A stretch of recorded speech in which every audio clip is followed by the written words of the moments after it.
Hypothesis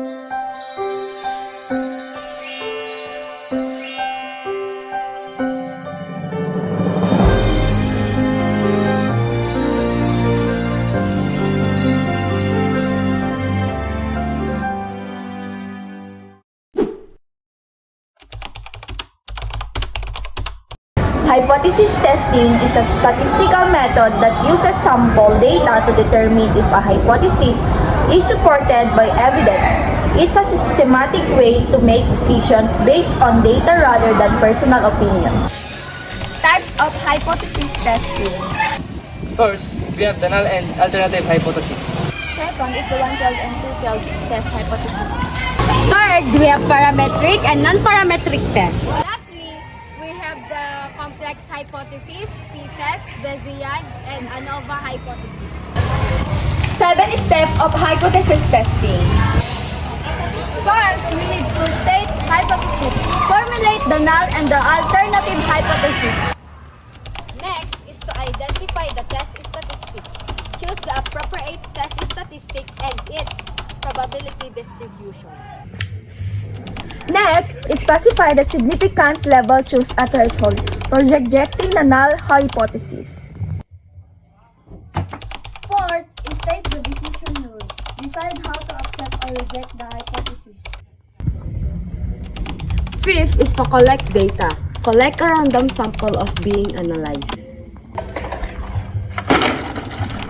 6 is to calculate a test statistic. Use the sample data. Calculate the test statistic. Lastly, make a statistical decision. Decide whether to accept or reject the hypothesis. A beverage company claims its soda can contain 12 ounces. A researcher randomly samples their cans and measures the amount of fluid in each one. A one-sample t-test can use the sample data to determine whether the entire population of soda can differ from the hypothesized value of 12 ounces. First, let's state the hypothesis. Null hypothesis. The average amount of soda in the company's cans is 12 ounces. Alternative hypothesis. The average amount of soda in the company's cans is different from 12 ounces. Second set, the significance level. This is the probability of rejecting non-hypothesis, when it's actually to a common value is equal of 0.5. Next step is to collect the sample data. The researcher randomly selects a sample of soda cans and is equal to the sample size. They measure the amount of fluid in each can. Next, let's calculate the test statistics. Calculate the sample mean, the standard deviation, and the degrees of freedom using this formula. Fifth is to determine the p-value. Using the calculated statistical and degree of freedom, find the p-value from a t-distribution table or statistical software. The p-value represents the probability of obtaining a sample mean as extreme as the one observed.